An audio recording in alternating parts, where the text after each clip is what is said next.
pounds, and no doubt some of you on the call tonight supported us. So thank you. The plan this evening is for Mark to entertain and inspire us for about 35 minutes with anecdotes from his adventures and some tales from his globe-trotting.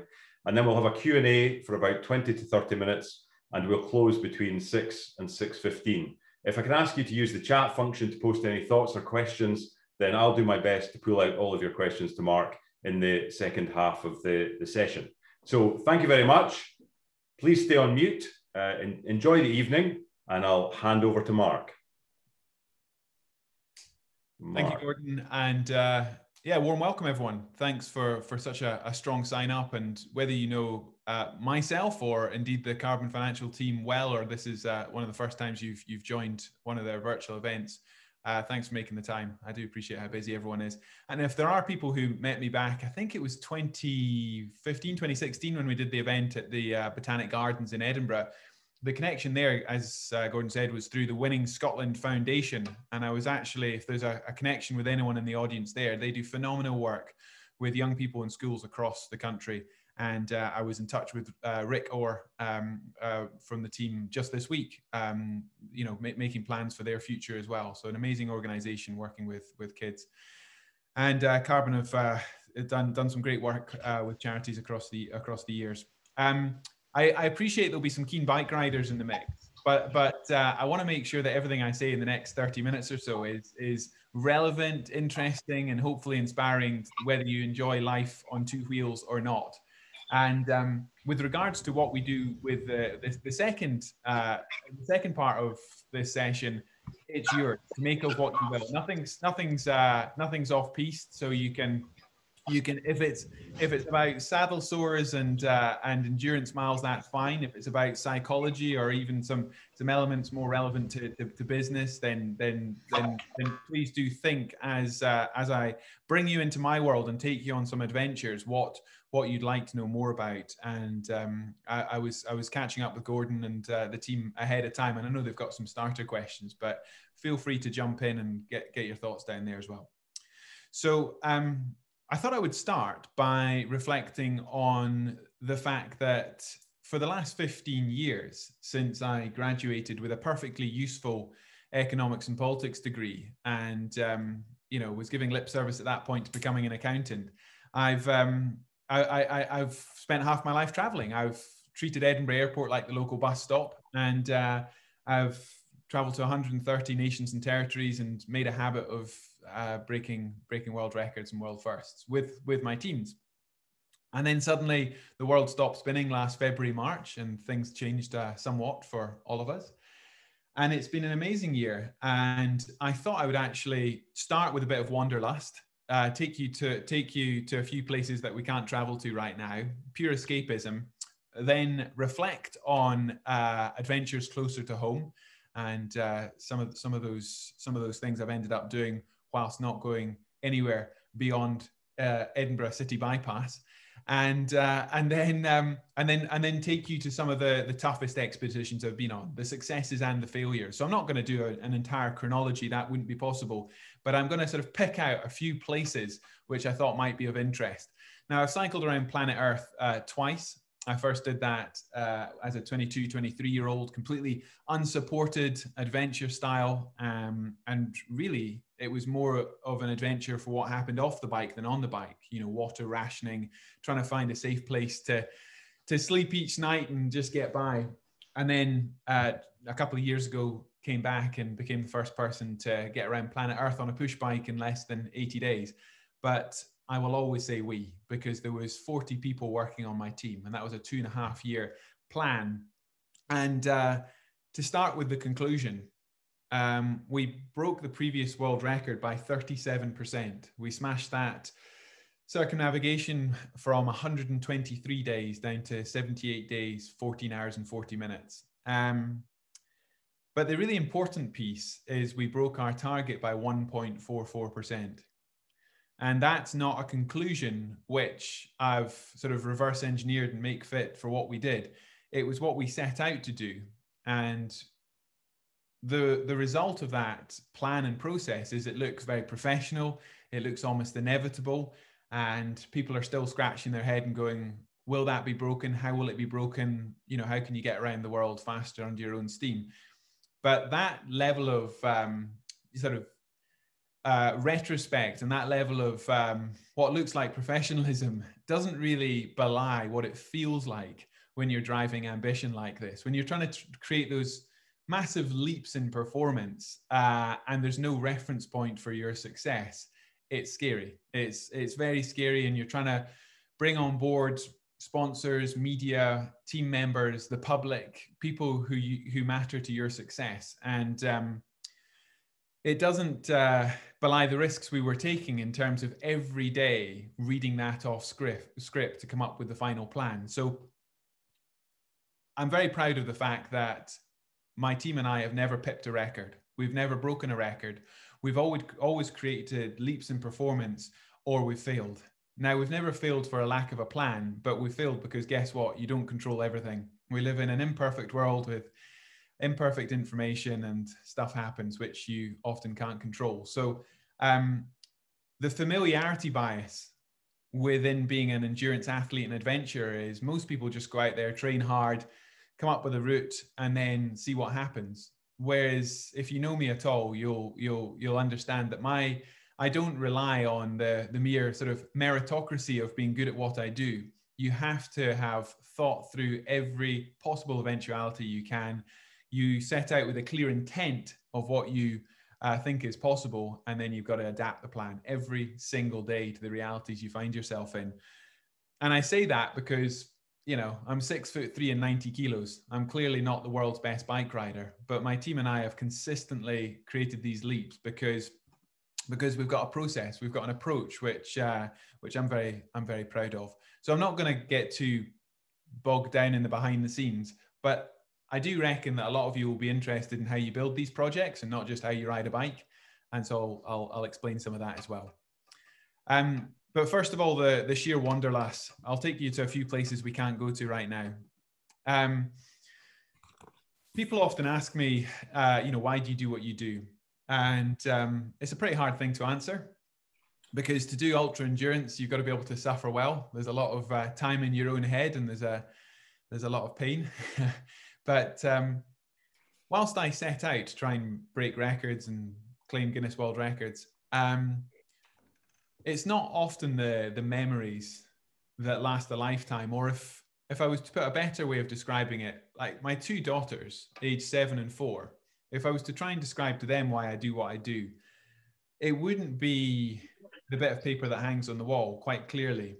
It would be moments like this. It would be, in Botswana, having just crossed the Zambezi River on the time trial bars at full flight with a giraffe cantering alongside me. It's the moments which will stay with you for the rest of your life that you'll only create by being out there. They're never part of the plan or the intention, but it's the fun stuff that happens when you commit to hard things.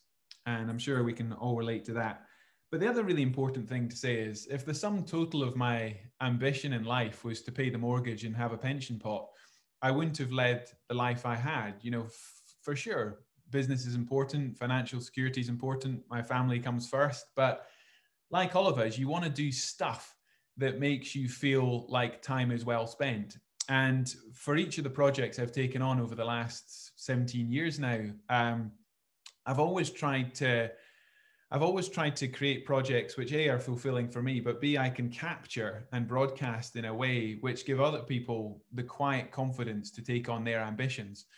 And I spend a lot of time trying to, give people the advice and mentorship, not necessarily around the specifics of what they're planning to do, but the attitude and the intent that they can take on these big ideas. And I see that in business all the time, whether it's backing early stage science, engineering, and technology companies like I do, or going out there as an athlete and trying to build these major broadcast projects. You've got to ultimately feel it's something that you can do, and that you're in the driving seat around these choices.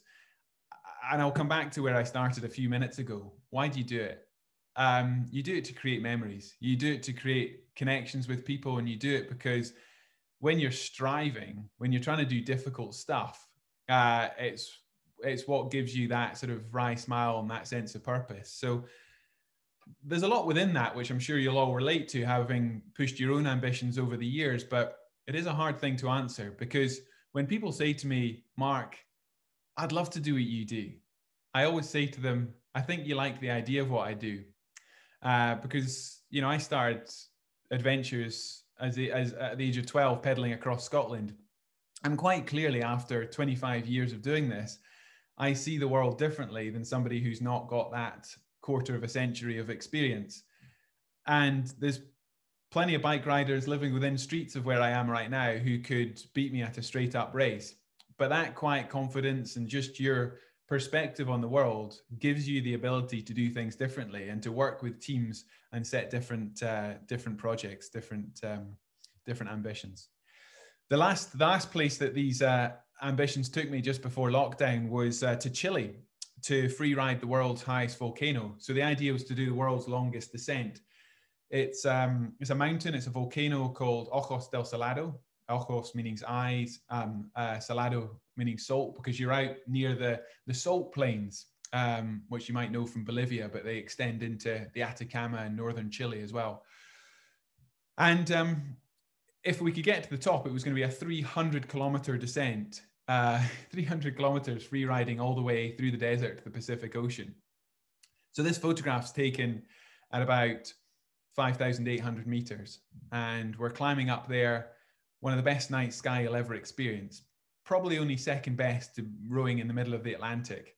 But you've got the Paranal Observatory, the European observatory, not too far from here, and it's the only other inhabitants for about 600 miles in any direction, which is just extraordinary. And when you've got 25 kilos of kit on your back and you're climbing a volcano, it certainly, you're constantly thinking about the exposure. By that, I mean, whilst it might not be very technical at any point in time, if things do go wrong, how serious are the consequences? And quite clearly, you're beyond where a helicopter can pick you off the mountain, and you better, if you put yourself in harm's way, get yourself back out of there. So it certainly makes you think and communicate and act very differently when you find yourself in a place where, even though it might not be, you know, particularly difficult in any one moment, your exposure is very high if things were to go wrong. And I know that might sound like a very obvious thing to talk about, but you know, whether you're interested in adventure sport or in business, that's a very useful thought process to build, because otherwise you end up making your decisions every day based on what other people tell you is safe or dangerous, which is a very binary thing. And risk is a lot more dynamic than that. Risk, as I say, is about, you know, how likely are things to go wrong, and if they do, how serious are the consequences? Now, you could be talking about your investments, or you could be talking about climbing a volcano. It's just a useful metric, and stops you outsourcing decision making when things get tricky. But certainly a beautiful part of the mountain. If you're interested in the cycling aspect, don't touch your front brake. If you touch your front brake descending a 6,900 meter volcano like this, it's a massive scree slope, then you'll wash out pretty badly. So pretty tricky climbing, and then quite technical descending, but utterly beautiful, and somewhere we can only dream of going right now. Then found ourselves not going very far at all, and rather than traveling all the time, I thought, well, family at home, 2 daughters at home, and there's a big bad problem out there in the community that we're all a part of. So I decided in the first lockdown to build a virtual event, which we called World in a Day, where I took that simple concept of cycling around the planet in 80 days means cycling 240 miles every single day for 2.5 months. So if you could get 80 people to ride a 240 miler, you've gone around the world. So first lockdown came, and I thought, well, how do we create community around this? And whilst most people jump on a turbo train or a virtual bike for an hour and a half, could you do a day of the world? So we quickly cooked up this event called World in a Day. And rather than getting 80 riders, we ended up with 300-400 the first time round. And then we ended up running the event every Thursday for 6 weeks. And whilst it raised a huge amount of money for some charities, what was actually more impactful and more heartwarming during that very uncertain first period of COVID was just the sense of connection the purpose, doing something difficult at a period when we were all stuck at home. It was just so heartwarming to hear people say, I needed this. I needed to do something which made me feel like I was making a jot of difference for my own mental health and purpose and fitness. And as I say, it's what I said 10 minutes ago. It's having a struggle. It's actually having something that you can lean into and having a sense of commitment when control is being taken away from you. I often think that when you're on a big expedition, if I'm in the middle of the Gobi Desert, or 7,000 meters on a mountain, or in the middle of an ocean or the Arctic, these are hard, very committed places, but I've chosen to be there. So I don't feel sorry for myself when you get on with the task, even when things go wrong. It's something which you feel an element of control over, regardless of the suffering. I think as human beings, what we're less able to cope with is when hardship happens to us, which we haven't sort of rationally decided or committed to. And it comes down to control. Over the last year, people have struggled because, there's a sense that you start wishing time away because there's not so much you can do that's relevant and impactful. And it's a totally different thing. People have said to me so much in the last year, oh, you must be brilliant at this, being motivated and being driven and having resilience. And I said, well, yeah, for sure. But when I have choice, and I think to call out the differences, that changing reality over the last year has been harder to deal with. And it's not the same as committing to something difficult, because this has happened to us as opposed to something we've chosen to be a part of. So creating communities and doing something worthwhile. And I know that Carbon have worked hard across the business with the team that work, and also with the wider community, to again just keep that connection, that human contact, whilst we've been working and living from home. With my own children at home, I thought, what can I do? How can I get my fix of adventure? But how can I also do something which isn't just wishing time away with this opportunity with the kids at home? And I was inspired by listening to a podcast with an American ultra runner who had run across America, quite extraordinary, but then thought, well, I don't really know my own community. So he decided to run every street in San Francisco. And I thought, well, that sounds brilliant. I wasn't much of a runner, but I said to my 6-year-old daughter, do you want to go and try and run every street of our neighborhood? So the next day we went out in Trinity in Edinburgh and spent an hour and a half. And when you don't go out on a linear run or a linear cycle or a loop, and you actually try and do every street, every cul-de-sac, it becomes a bit of a puzzle. And we came home and we dug out the A to Z of Edinburgh and coloured in those roads. And the next day we went out and did some more. And it became quite addictive. And it became this project, which over 3 months last year, we explored every single street of Edinburgh, which, if you are interested to know, on the city centre A to Z is just over 800 kilometres. So it's 506 miles to complete the A to Z of Edinburgh. But the really valuable bit, which I didn't really realise until we were most of the way through this project, was I wasn't doing this for work. I wasn't doing it because I thought one day I might jump on a Zoom call and chat to you about this. I ended up spending over 100 hours talking to my daughter, while she became a pretty good bike rider. And if you were to turn around to a 6-year-old and say, do you want to cycle 500 miles? I was trying to explain how far that was to her. I said, you could cycle to Bristol, but she's got no idea where Bristol is. It was hilarious, this idea of, she was very motivated by the big picture. She loved the idea of telling her school teachers and writing to Blue Peter and to say that she'd managed to cycle every street in Edinburgh. But there was days when it was raining, and there was days when she couldn't be bothered. And there was days where it was quite hard to keep that consistency. So it was a wonderful lesson. And do you know what? If that matters enough, if the big dream matters enough, then there's going to be days when you just don't want to. And it's not about smashing it out the park on the easy days when the sun is shining. It's about, tapping away at it. It's about doing something every day that gets you closer. And I think what we got most out of those 3 months was amazing conversations, father and daughter. But for her, just learning the value of turning up, even when you don't want to. And, we loved it. The big expeditions will clearly have to wait for a while, but I just wanted to mention a few interesting teams that I've ended up in over the years. when you're doing things solo or you're the team leader, you can't fall out with yourself too badly for too long. It's up to you. So you can commit to doing difficult things, but the emotional journey is far easier because it's on you. Through a lot of my career, I've been asked to join teams by the BBC and other networks to be the filmmaker.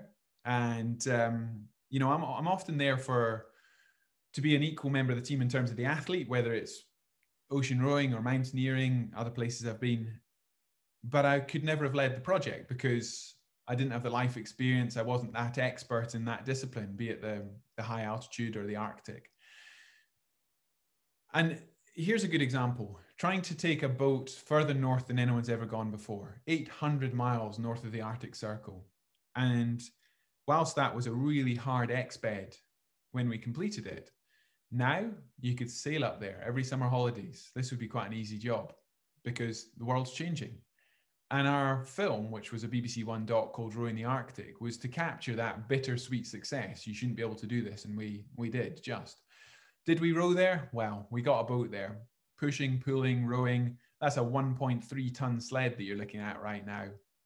And what I got really sort of scared of, because I simply didn't have that experience, was being trapped in the ice fields, being locked in, being beyond rescue. And I was acutely aware that under those pressures and the sleep deprivation and that pressure cooker environment of being stuck on an Arctic ocean rowing expedition, that the way I was thinking quickly clouded over and became quite negative. My communication would lessen. I would go into myself and I would again become more negative. And my relevance, my productivity, my ability to be proactive and actually be an equal member of the team lessened. But it's that classic. If you're out on the bike, if you mentally give up, then you physically give up. You know, you can't continue to be relevant and proactive if mentally you've switched off or aren't part of the solution. So this is a great example of how I knew what to do. I knew how to do it. I'd been on all the courses, and yet my behavioral change under pressure was pretty marked. The way I was thinking, the way I was communicating, the way I was acting. And this is the same for a lot of expeditions I've been on, where you know, I've had to try and continue to be relevant to the team and do my job whilst being scared, being sleep deprived, being under a massive amount of pressure, which again, it might not be ocean rowing for the projects you've been in life, but I'm sure we can all relate to that. How do you keep an even emotional keel? How do you continue to do what you set out to do, even though, you know, the situation around you is piling on the pressure? And what I hope and what I reflect on is the fact that as I've built back some of my own teams and I have ended up in that leadership role, I hope that it's given me a bit more empathy as to how it feels for my team when they're asked to do stuff which they in themselves wouldn't decide to do. So let's fast forward to the Around the World in 80 Days. I had 40 people working on that project, typically 6 to 8 on the road at any one time. I had a performance team, a logistics team, and a media team based between on the road with me, South Africa, England, and Scotland. So quite a remote working team. Before I left from Paris, you know, I could have said to the team, does everyone understand how we're going to get around the world in 80 days? And they would have all gone, yes, boss. Of course, because that's what you say. Do you get the strategy, the plan? Yes, we do. There was a wonderful moment 25 days in to Racing Around the Planet, where we were leaving the Mongolia, heading for the Chinese border. And Alex, who was a mechanic, Alex turned around to me and he said with a bit of a wry smile, he said, Mark, we're going to do this. And I paused and I looked back at Alex and I said, Alex, at what point did you not think we were going to do this? I'd employed Alex like a year before. But I think in that wonderful moment of honesty, you know, I saw the penny dropping for one of my teammates who was brilliant at his job, but he didn't have the life journey to have come up with the 80-day plan. Now, I was the kid that pedaled across Scotland when I was 12, soloed Land's End John O'Groats when I was 15. You know, clearly you can only see the next horizon once you've cleared this one, and so on. So that's the way life works. So anyone who is 25 years into doing something they do, they're no longer valued because of what they do in a nuts and the bolts sense. They're valued because of their life experience and who they are. So it goes back to that original point. There's plenty of better bike riders than me, but to be able to even think this might be possible, you have to have done other relevant stuff, which gives you those building blocks and learned from others. So a far more relevant question before I left Paris was, does everyone understand their job? Because all the KPIs need to be put around their performance. And if everyone does their job well and they're consistent, then the big picture, guess what? It'll take care of itself. There's that really interesting dynamic where if I fail, everyone fails. And yet I don't have the skill set and the capacity to do everyone's job. So you've got to hand over the reins and say, right, it's your job to get me around the world. And if everyone just focuses on their piece, then turn up and we'll get the task done. But it's never that easy. You know, the human dynamic is always the greatest challenge. The Atlantic for me was a massive failure in one sense, because we didn't complete. Considering this is a financial event, I'm sure you'd be interested to know we lost a 70 grand uninsured boat. And I got rescued after capsize in my boxer shorts and a t-shirt. But we lost the documentary footage. We very nearly lost our lives. But it was a success because we survived. And it's probably one of the most formative experiences of my career. I wouldn't wish it on anyone. But yeah, that old cliche that success is a lousy coach. If you do well at something, then you work hard to replicate that. Whereas when things go horribly wrong, you're forced to change, you're forced to learn, you're forced to do things differently. So don't go looking for it, but setbacks can be quite useful. Very few successful people are successful all the time. You've got to have done something to have fought back from. This is a quite remarkable photograph taken at 1 o'clock in the morning during our rescue. So we spent 14 hours upside down and then in the life raft trying to be found and rescued. This was a photograph taken for the ship's insurance purposes, the Nord Taipei, who had rerouted over 100 nautical miles to pluck us out the oceans. What more than anything this taught me was the marked difference between knowing what to do and doing it.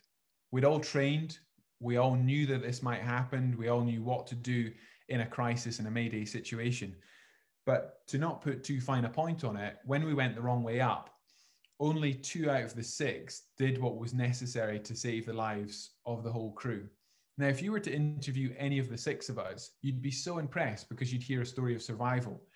And you would attribute to that all sorts of character traits around bravery and resilience and, you know, the classic, tell me about a bad day in the office. Wow, you capsized in the Atlantic. I was there means almost nothing. You know, what did you actually do? What were you thinking? What was your communication? And what did you do in that situation? And I promised to not make this business heavy, but it's the piece, the psychological piece, which I'm probably most interested in. I'm just starting writing a book at the moment about sports psychology because, you know, the physicality or the knowledge, the academic knowledge to know what to do is nothing without the discipline, the rigor and the habit, the accountability to work under extraordinary pressure. And what you do on the bad days, and this is a particularly bad one, you know, really makes up the success. It's certainly very formative in terms of the trust you build in the teams. So I came back from the Atlantic thinking very differently about how I would build my teams going forwards. And I'm gonna finish basically on this slide, which is the route which we came up with for the Around the World in 80 days. And I think the important thing to mention at this point is when my team and I came back to that first dream, that first thing that I took on as a 22-year-old graduate to get around the planet on a push bike faster than anyone had ever done it before. I had 15 years more experience. I had a much better idea as a performance athlete what was possible. But also, I wanted one opportunity to put all my cards on the table and figure out what was my personal best. And I don't think there's many people. I realized how lucky I was to have created that space in my life. The opportunity to say, this is everything I've learned. This is the team that I trust and the people I like working with. Now, this is no longer about the adventure elements, where's the next clean water and food and a safe place to sleep. But this is purely about physically and mentally, how fast can you get around planet Earth? And this slide that you're looking at now is not something that we've created after the event. This was on the original pitch deck that I took to sponsors. This was in the original pitch deck I took to broadcasters. And do you know the feedback? A number of would-be partners said to me, look, Mark, I love the dream. Phileas Fogg, 1873, Jules Verne. I get the one-time prize of 80 days, and can a human being actually do it under their own steam? But are you not risking too much? Are you not risking too much by claiming something which there's no reference point for? The previous record, as I mentioned right back at the start, stood at 123 days, held by a New Zealander, an ex-Olympian actually, an ex-Olympian speed skater turned endurance cyclist. So considering the previous world record was 123, a number of would-be sponsors and partners said, wouldn't you be much better if you think the 80 days is indeed possible, making that the finish line story? What an amazing finale to the journey if you could actually do this. But the perceived failure if you come home in 81 days or 91 days or whatever is not worth it. So aren't you setting yourself up to fail with the 80-day dream? And I thought about that because there was a lot of money on the line. It was a £1 million project to pull this off. So we needed to get people on board. And I said two things eventually. I said, one, rather than just creating some amazing finale and story of how we completed this, wouldn't it be much more powerful, impactful, and when you talk about the economics of it, the earned media value, if we could take a global audience on this journey, make them a part of the ambition and share the trials and tribulations from the start? The actual project was built as a 200-day media story, as opposed to a moment in time when we broke the record. And I thought that for everyone involved would be a lot more powerful than just the finish line story. But what really convinced me to claim this before we did it, sit there on the red sofa on BBC Breakfast and announce that we were going to go around the world in 80 days was, can you imagine turning around to your team of 40 employees and saying, right, guys and girls, the previous best is 123. And if everything goes really well, we'll go sub 80. If you communicate that you're going to break somebody else's target of 123 and go sub 80, all they're going to hear is 123. All you're going to do is try and, repeat history a little bit better. And if you're going to go sub 80, you better talk about 80, not 123. And it goes back to Alex in the Gobi Desert saying to me, Mark, we're going to do this. Because as much as you bang on about the 80 days and believe that's possible in your world, for your team who don't have that life experience, you've got to somehow make it real.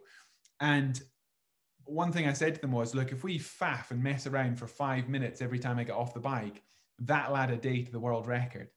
So I don't want you to wake up every morning and feel like I'm going to push you harder and harder and harder. Just get out your scratchers at 3:30, on the bike at 4 times 4 hour sets.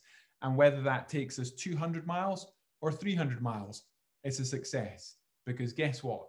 There's a lot of stuff we can't affect. The way the wind blows, the topography, the border crossings, the things which we'll try and mitigate, but ultimately will affect how far you go. So the distance and the record will take care of itself if you just turn up and, complete on the plan. And so I'll finish where I started. The way this is seen in retrospect is very much about, wow, breaking the previous record by, over a month, 37% off the previous best. And that sort of comparison piece. But the plan was 75 days of riding, 3 days flights, and 2 days contingency, which gave us 12 hours of contingency per continent, per stage of the world, I should say. It's not a lot when you break it down. And 75 days riding, 3 days flights, 2 days contingency. So to finish 78 days, 14 hours and 40 minutes, it makes me feel that you'll never do better than what you set out to do. And that's been true my entire career. So to have a very clear idea of what you're trying to do before you do it, and then realizing when you get there that all you've done is what you set out to do, is wonderfully self-fulfilling, but it's also hugely frustrating, because you justify where you end up and you go, wow, I left it all out there. I couldn't have possibly gone faster. It just so happens to be that I did what I set out to do, which for me is the tantalizing bit about psychology, physiology, and the rest of it. So I'll draw a breath there. I said I would sort of chat and bring you into my world for 30, 35 minutes and bring Gordon back into the conversation. But feel free to use the rest of this event to ask any questions you wish, whether it's cycling, adventure, or otherwise. But thank you. And Gordon, hope you're still there. I'm still here, Mark. Thank you very much. That was a fascinating insight into how you spent the last 20 years in a very short time frame. I might get this wrong, but it was just when you were describing how you approach challenges and you either go to kind of smash them or fail, it reminds me of a great, I think it was Frank Dick's quote, take the risk of winning. Is that something that resonates with you? Yeah, I guess so. I mean, risk is a talk in itself, isn't it? Because that's very much about your perspective on it. And I meet people all the time in the performance world who, with different life experiences, have a very different view on the art of the possible. And I guess my discipline over the years with my teams is I love the history of things. I very carefully with my team do the research in terms of what other people have done, how they've done it. But then I don't make the same mistakes that a lot of people do, which is base your targets on other people's history. So you can't, people approach me every day of the week and say, I've got a grand plan to climb Everest, row an ocean, cycle around the world. And there's two things I say, first of all, learn your trade. You can't just fall out of bed and do these things. So especially in the social media world, learn your trade. You have to earn your stripes and be able to, understand your own mind when you end up in difficult places. And so be a student in terms of what good looks like and how other people have done it, but then actually having the quiet confidence, and it is a quiet confidence to go, okay, how do you do things differently? And I see it. I sometimes get the opportunity to run workshop with businesses, and it's great when you, I've set them the task of not telling them any of the around the world stuff and saying, right, how would you get around the world quicker than anyone's ever done it before? People come up with some fantastic ideas. They come, having that blue skies thinking about the art of the possible and being creative is something we all love. We've all got that sort of childlike imagination and the ability to see things differently. And the second piece is often, right, now, what's your target? Tell us your plan. And at that point, people look over their shoulder and go, well, I don't want to be seen to fail, or I don't want to be seen to risk too much. And so their grand ambitions and their creativity get stifled by that fear of failure. So to go back to your point, I can't remember the quote exactly, but the risk in terms of winning and success for me is very much about a quiet confidence to stand by your creativity, stand by your convictions, and actually have the discipline to do things differently. And when you plan an event like the Atlantic crossing, and you described well, you touched on how you might have felt, but what images go through your mind when you're in that situation, when you're upside down, and what thoughts go through your head? No, that's a crikey. I mean, when we went the wrong way up, it was a real fright, because we'd been in massive seas. At points on the way across there, we'd been 15, 20 second swells. So you accelerate to 16, 17 knots down the face of the swell, and then it's like valleys of water. It was none of that. We weren't in massive seas. We were in short, sharp chop. We were in very confused waters. So I wasn't worried. I wasn't ready for it. And when we went over, it was just a set of really awkward waves which flipped us. but we weren't in what I thought was one of those high danger moments in massive seas. So when we went over, it really was life death. It was absolutely horrible. It took 40 minutes to get the life raft out. And I went to a very analytical place. You know, all the people asked me afterwards. I remember journalists saying, "Oh, were you scared of sharks?" No, I wasn't scared of sharks. I was just trying to stay on the surface and save the lives of my crew, some of whom were drowning. So the mind can and should go to, if you, with the right training and the right experience, can go to a very process-driven analytical place. And during the first 6 hours, which was swimming back and forth from the upturned vessel, salvaging the EPIRB, sat phone, flares, VHF, all the kit that was needed, diving underneath, opening your eyes in salt water, navigating that dark flooded space, I was completely process driven. You know, I really wasn't emotional at all. Now, we did what we needed to, we got rescued, and then we spent 10 days coming slowly back across the Atlantic. We got dropped off in Gibraltar, and that's when I came undone. Over those 10 days and for the period afterwards, I had nightmares, I had, you know, a lot of recurring sort of trauma, which I spoke to a psychologist about afterwards. And I said, "Look, is this normal?" And she said, "Absolutely. If you've had that very clear thought, I am going to die, it's interesting what it does to the mind afterwards." Sadly, I've seen people perish in the mountains and other places. So I'm no stranger to that. But when you have that very clear thought in terms of your own mortality, it's a very interesting thing that your mind can do. One of the guys during those 14 hours literally closed his eyes and prayed for 14 hours. And despite knowing what to do and being very strong, just couldn't cope with that pressure, shut down. And that might have helped, you know, but I think saving the satellite phone probably helped more. And I'll be honest enough to say that I really struggled for 2-3 months after I came back. I got married 8 weeks after nearly dying in the Atlantic, and I was a bit of a mess on my own wedding day. It wasn't a knee-jerk reaction to nearly dying, but I wouldn't recommend getting married so soon after a trauma like that. But I've been in a lot of tight spots in my life, and it is really interesting where the mind goes. And I hope if you end up in a difficult situation, you have then when the adrenaline hits and, you know, you're thrown into that mindset, you still got the level of proactivity that's needed to, you know, do what's necessary. But it's very scary. It's really interesting that you can train yourself for something like that. How do you train yourself for something like that? I really think it is life experience. It really is life experience. I see it all the time in businesses. I see it all the time in the adventure world. I said it before, there's a massive difference between knowing what to do and doing it.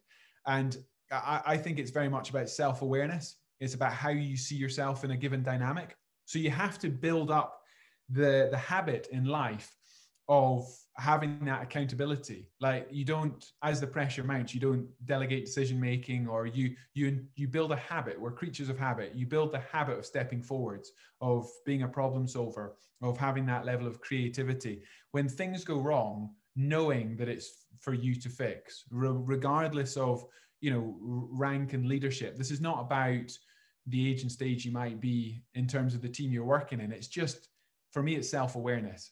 And you know, lifelong learning is important in a know your trade sense, but to be valued because of who you are and not what you do starts with self-awareness. And you can coach young people, you can train, you know, people joining teams, that actually what you think and how you problem solve is as important as your technical knowledge.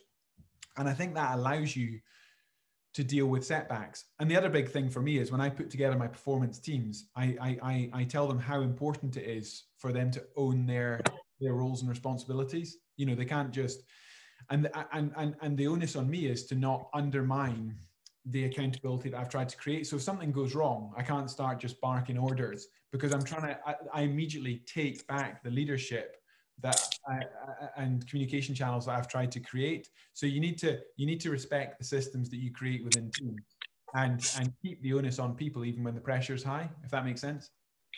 No, that's really interesting. I think there've been a couple of questions that will maybe bring you back home, and I think there's been a bit of media coverage about your recent accident with a bird bath.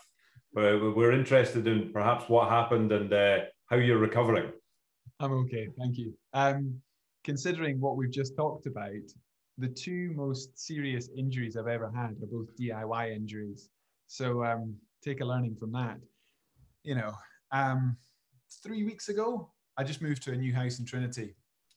Beautiful old 1850s house, and it had an old concrete bird bath in the back garden, which we weren't going to keep. So I was lifting it and somehow managed to completely crush my pinky, which doesn't sound serious because it's your pinky.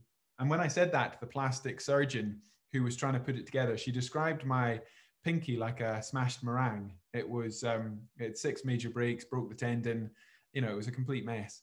And she said her phrase was, "Don't patronize your pinky," because actually it's the finger which gives you the most grip strength. So whilst the big fingers are used for detail and writing and the rest of it, if you try and hold on to your other finger, the old pull my finger joke, without your pinky, it's a fraction of the strength than if you close your pinky. So most of your grip strength comes from having a pinky. So it's actually quite debilitating if you lose your pinky. So the way she described this to me when I was in St. John's Hospital in Livingston after 3.5 hours of plastic surgery was, if you're in a kidnap situation and the kidnappers say which finger, the answer is the index finger in your non-writing hand, because your middle finger can quickly learn to be your index finger and take over those fine detail roles. But do not, whatever you do, give up your pinky. Thank you. I think the next time any of us are in a kidnap situation, that's going to come in really useful, Mark. We've got Rory McDonald's asking about, he's lucky enough to I've got your endurance book. I've not been able to buy one of those yet. When are you doing more podcasts, and how do you keep mentally fit to carry you through the physical endurance? Rory, I made a conscious decision last year. I felt like I'd had a great career telling my stories, making documentaries, writing. I'd written 4 books at that point. And I thought, I'm asked every single day for advice and information. Can I start to help people a little bit more rather than just replying to social media messages every day and whatnot? So I thought I'll start to try and put out carefully curated information. And that's why I started the podcast series. It's why I wrote the endurance book. It's why I'm now writing a book on psychology. But I don't know all, clearly. I know what I know. So I try and reach out to a fantastic network of people who I really trust and think have got wise words to say on the topic. Now, if you're a keen bike rider or swimmer or runner, then that will relate very directly. But if you care about ambition in any sense, if you care about growing businesses, you can translate a lot of this, because it's about building teams, it's about building momentum, it's about cutting faff. So the endurance podcast, which I recorded 20 conversations of and put out over the autumn and winter, then got woven into the book. And I'm now spending the spring and the summer recording another 20 conversations, which will go out as series 2, going out over, again, the autumn and winter. But again, I'll use that great content to make the book a richer book, which this time will be focused on psychology. So look out for series 2 of endurance later in the year, but I've already started recording it. Okay, and we've got a question about nutrition from Ben Elliott. What's your nutrition tactic on long rides, and do you eat every hour? How do you manage that? Yeah, so you've got to get good at grazing when you're doing big rides. If you're doing a single day ride, then you can get away with sort of winging it up to a point. Even a sportif, and you can live on gels and bars and a lot of things that are made in like factories. But if you do multi-day trips, as I'm sure you found when you did the North Coast 500, you've got to be really kind on your gut. People think their legs will give up, but actually most people struggle with ultra endurance through their tummy, not their legs. And so I'm very much from the keep it natural school of nutrition. And if your gut gives up, what happens is, as you tire and your body starts to prioritize, you go to idiot mode when you get tired on the bike or running or whatever. And you can sort of tell that the energy is going to keeping the movement going, and your upper gut in particular slows down. So if you look at a food and think, well, that looks like it'll take a lot of energy to digest that, you know, a big fat steak, for example, or a pile of nuts, then it's probably not what you need to give you the slow release that you need to carry on. And keeping on top of your hydration, again, really aids the digestive part. So it's probably an underexplored part of endurance, because everyone just focuses on how strong they are physically, but keep it natural on the ultra endurance stuff and really prioritize recovery off the bike. So what kind of things should cyclists be thinking about eating? You know, if we're going out for a sportif or something like that, what kind of things would you recommend we take? Well, you can get away with a lot of bad nutrition on a sportif, because it's going to be over in 6 hours time. So a lot of people, you know, resort to gels and jelly babies and flapjacks and a lot of sweet stuff, which is fine. But if you're planning to get up the next day and do the same thing, I would encourage you to resort to, you know, a wrap's fantastic, because it's a protein wrapped up in a carbohydrate. Plus it's something you can eat on the bike. You know, getting a lot more sort of fruit and, you know, the micronutrients in there, plenty of color on your plate, clearly. Your immune system takes an absolute battering when you're training hard or you're doing a big event. So again, people always geek out on the macronutrients, the protein, the carbohydrates and the fats, but they forget the micronutrients in terms of, like, that's, if you imagine the macronutrients is putting petrol in the tank, your micronutrients is the oil. And an engine might last for a day without oil in it, but it certainly won't last multiple days. So if that analogy works for you, make sure you're not just throwing down a pile of white pasta, which puts, you know, carbohydrates in the system, but you've actually got some oil in there with your micronutrients to make sure that you keep on top of the immune system and the rest of it. And the more you go towards endurance, the more you'll become a fat adapted athlete. So you're not just relying on quick release, quick fix carbohydrates, but you're wanting that slow release energy, because you're sitting more zone 2, zone 3, rather than, you know, sprinting up every hill and whatnot. So you tend to find the more you go to endurance or to altitude, you actually crave savory rather than sweet. Okay, that's helpful. And just thinking, you know, in the running sense, I wonder what the cycling equivalent is of couch to 5K. You know, for those people who haven't done much cycling, what would you recommend they do to build up to doing, you know, reasonable mileages? Any top tips? Well, I'm not a big fan of pushing distance targets. The best way to get people into cycling is to get out and sort of create memories, which might sound a bit fluffy, but the big craze recently is gravel. So road's great, but if you don't have a ton of confidence on the road, or your friends are into mountain biking or gravel, it gives you that flexibility to flip between, you know, trails and tracks and road. So I spend a lot of my time socially with friends on the gravel bike rather than the road bike, but you could do the same on a hybrid with slightly grippier tires or a mountain bike. And the good thing about that is, so you said, how do you push your distances? Set up a WhatsApp group with a few friends who've got a bit more experience than you, who you know have got that adventurous spirit. They're somebody who's happy to go out and explore locally. And, you know, set an evening each week after work where you'll get out there and just explore. You'll explore in a sort of, you know, connect with the community in a different way. And, you know, I've loved getting out every Thursday night in the Pentlands with friends, fell running or gravel riding. But you'll find the distances kind of take care of itself. If you get fixated on distances, going, well, I have to build up to a 50 miler or a 100 miler, then you become very much sort of fixated on the numbers, you know, on your Garmin or on your whatever.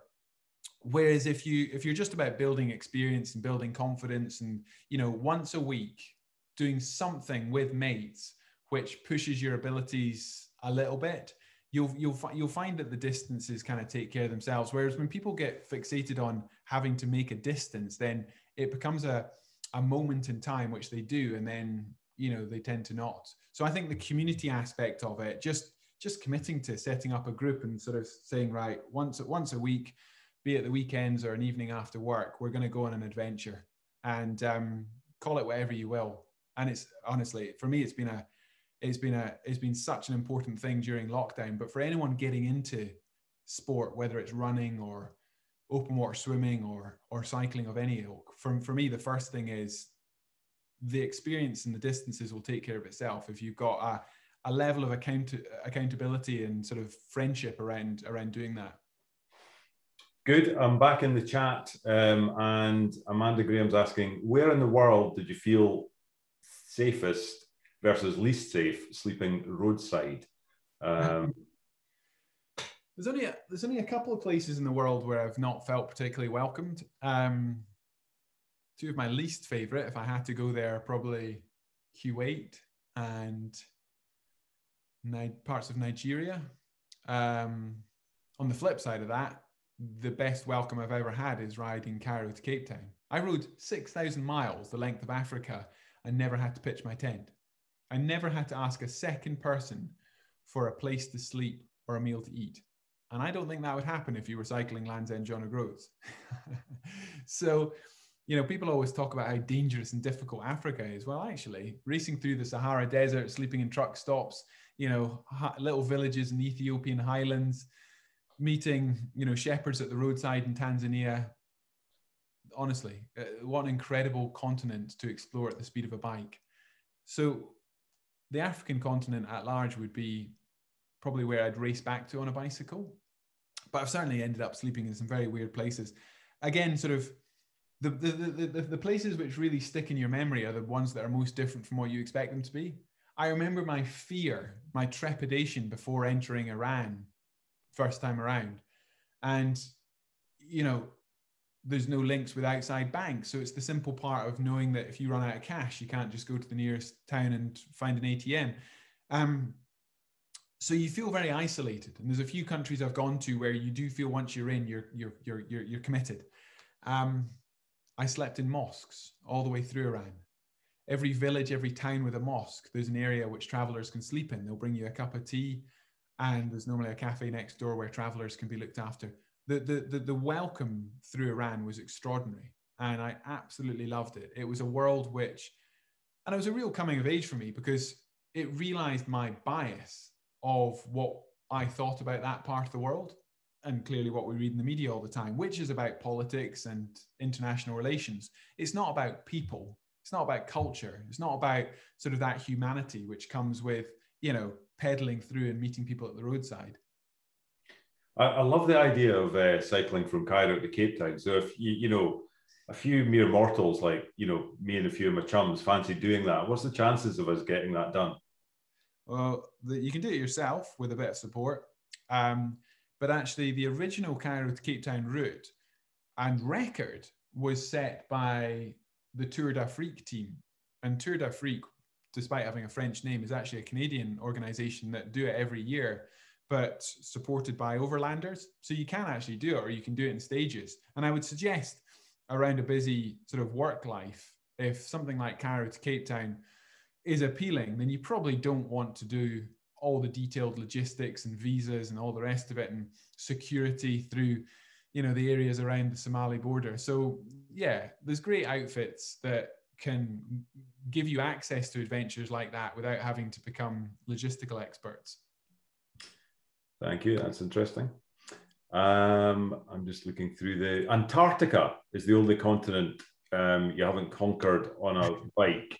Martin Crowe is asking if that's on the list. No, not really. I'd love to climb Vincent. I would like to climb Vincent, but I've got no massive motivation to trek to the South Pole or anything. What I discovered in the Atlantic is I thought I would love rowing the Atlantic for the same reason I'd loved cycling around the world. But what I realized was what I love about cycling across continents is, as much as I think it's about sport, you get to see the world like a slideshow. You are, observing change, geography, culture, people, language, food. Whereas when you're rowing an ocean, it's big waves and it's little waves. The entire journey really is what's going on between your ears. And I think the same could be said pulling a pulk to the South Pole. So would I like to go to Antarctica? Yes. But I'd want to do something which was a sort of a multi-sport journey, maybe cycle in from the edge and then climb Vincent, or something which had a real narrative to it. The idea of just pulling a pulk, across the white desert doesn't doesn't appeal. There's got to be more change. There's got to be more. There's got to be something else. We're all wired up differently.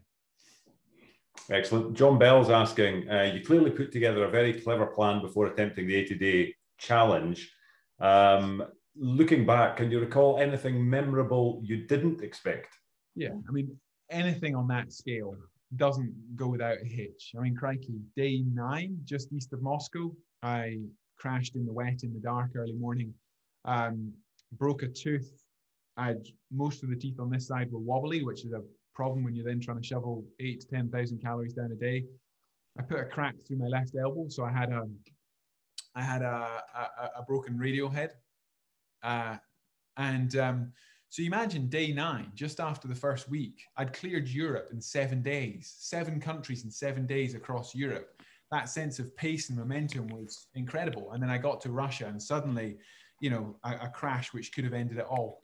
And in a moment like that, you realize that you know, I was back on the bike in 35 minutes, because if I gave up on that day, I might as well give up on the 80-day dream. The margins were so small, and lots went right and lots went wrong. I had 2 further crashes on the way around, but those stories are missed when you talk about the big picture, the macro. If ever you have the opportunity, I love the documentary of it. So the Round the World in 80 Days is a documentary I'm very proud of.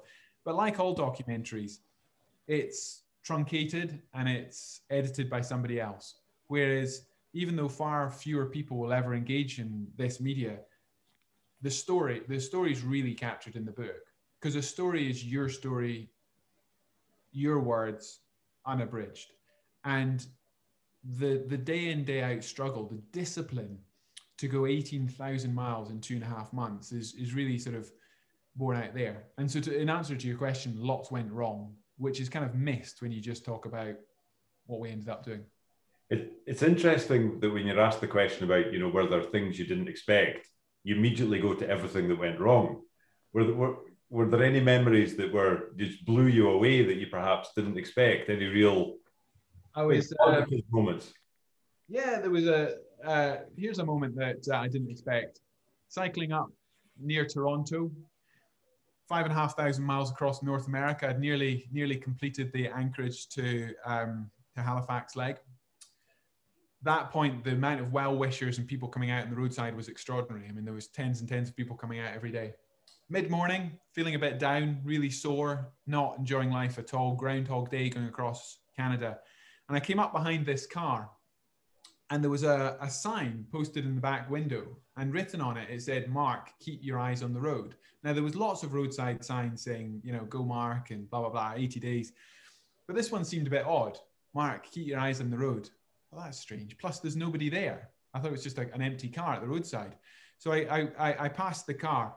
And once I passed the car, somebody jumped out from behind it and ran along the roadside, absolutely starkers, butt naked.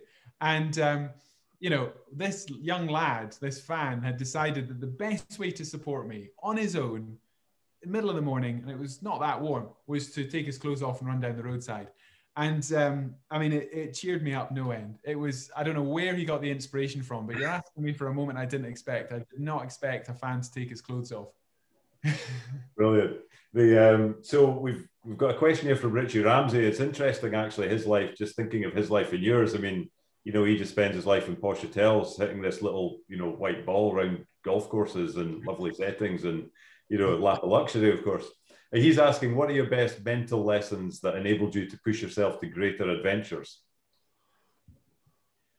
I think the only trick you can really learn as an athlete is get very fixated on the big picture, you know what you're trying to do, but then get utterly obsessed in what you can actually affect. I always use the analogy of ride the road in front of you.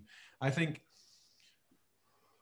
endurance athletes, but any athletes who are successful, that if you thought about everything you need to do and the duration of time to build the skill set to be able to complete it, it's just, you just wouldn't get out of bed. It's just, and especially when you think, well, you know, why am I doing this? Especially, you know, when you're on the bike at 5 a.m. training and all the rest of it.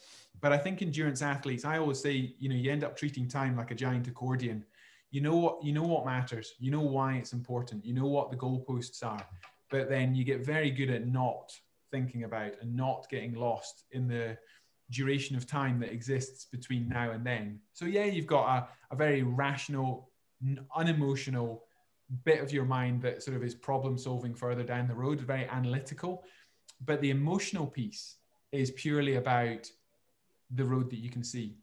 And I've seen it so many times over the years with brilliant athletes who want to do something, but don't understand the discipline day in, day out to what's going to stack up to that. And if you ask young athletes two very simple questions, you know, about what do you want to be? What's your biggest dream? And they'll tell you. And then you say, right, are you doing everything possible now and in every moment of, in every period of time that you can affect to stack up to that desired outcome? And, you know, most hands go down because there's always a void that exists between how you want your life to pan out and actually the day-to-day life that you lead that stacks up to that. So whatever matters most, you've got to anchor that. But then you need to somehow focus on the behaviors and the inputs every day that stack up to that. And we're not like, intrinsically, we're not like super motivated people. I'm not somebody that jumps out of bed in the morning and goes, come on, let's, you know, I'm as human as the rest of us. You know, there's some days I just can't be arsed. And I think it's really, really important to not just be all sort of American and gung-ho and, you know, don't give me some inspirational quotes to get me going. I don't know what to do with that. You know, tell me the consequence of failing. You know, give me some accountability. And can I ride the road in front of me? Yes. You know, it's like that with those conversations I had with my daughter last year. Guess what? It's raining today and we don't want to do the next every street. But if you want to do every street in Edinburgh, then today matters. And I think that discipline is what's missing with a lot of athletes who have big dreams, but lack the ability to fulfill the day-to-day piece. And they think it's about smashing it out the park when the fans are there or when the sun is shining. And it's not. It's about turning up when nobody's watching. Thank you. No, it's really interesting. We've got a bit of a left field one here from Sally Cross, or it feels left field to me anyway. Dogs, any encounters or advice? Yeah, lots. Lots, my goodness. I mean, I grew up in a farm. I'm a massive animal lover. So, but when you're riding a bicycle around the world, you're gonna meet a few dogs. I remember the first time I rode out of Europe. Europe was fine, and then I got to Turkey, and I was in eastern Turkey near sort of Ararat and heading through sort of the Kurdish region, and the shepherd boys and the R boys, teenagers, just thought it was fun to set their dogs on you because they're just out watching their flocks all day, and I can imagine they're pretty bored. So they've all got these big dogs. So a couple of times I had to jump off my bike and literally use my bike to, because dogs love chasing. Whereas often if you stop, you know, a dog will say, well, the game's over, but you don't know for sure. So you need to, a lot of times you've got to think, am I on a downhill? Can I go faster than it? Or am I better actually to stop and just stop the game? But then risk the fact that you are going to get close to it. And, you know, simple defenses like a scoosh of water in the face sometimes do the trick, but sometimes not. So, yeah, there's been a few incidents and accidents over the years, but nothing too bad. Keep my rabies jab up to date.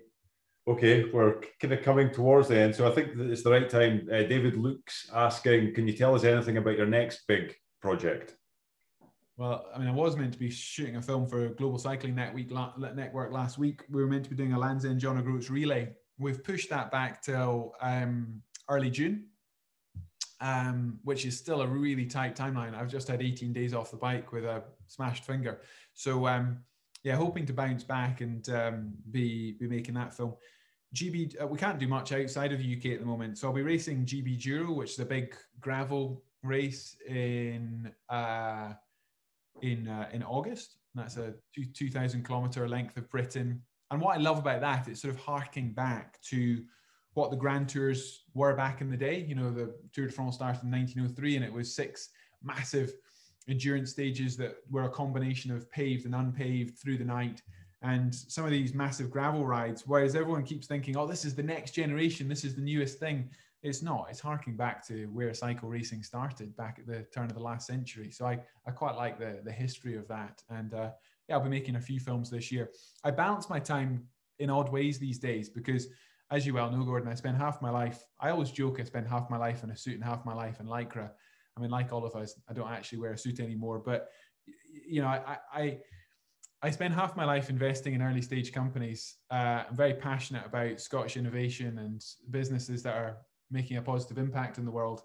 And I still love getting out there as an athlete and trying to make interesting films. So and then clearly young family as well. So it's a fine balancing act at this point. And when we chatted before, you were drawing parallels between business and how you plan projects or adventures. Do you want to just talk a little bit about that before we finish? Sure. I mean, I'll try and be concise. And the reality is, so much of what we've talked about, which works in a record-breaking adventure sense, is very, very similar to. I feel like for 15 years, I've built startups. I've had the acorn of an idea. I've built the finance around them. I've recruited the team. I've then, had to really sort of build momentum and tight timelines around performance. All the shareholders piece, who cares? Why should they care? And close off a project, and then you're back to square one. New idea, build the finance, build the team, make the dream a reality. So I've lived in that sort of process for 15 years of my own career and creating value for everyone that invests in what I do.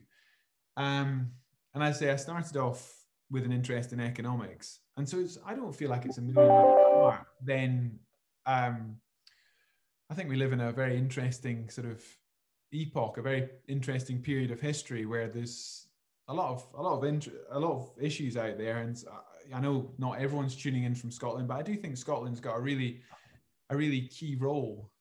You've got a great history in terms of innovation, some amazing universities. And how do you commercialize and bring sort of capital and skill sets and networks in much bigger commercial markets like North America and Japan and others to some of the innovation in science and engineering in particular that's coming out of Scotland? That's a real passion of mine.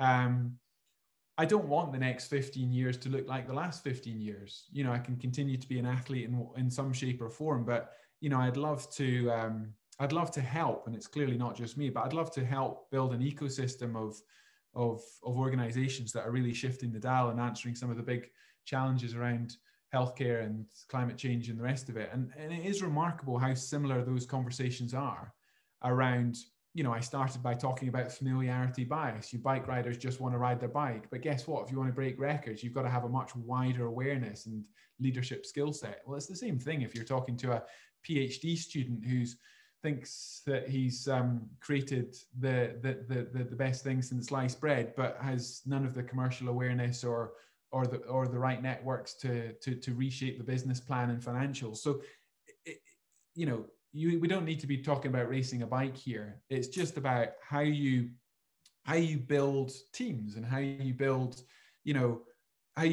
belief systems. And I think the softer skills around backing yourself and getting things done quicker is clearly something I've got good at over the years.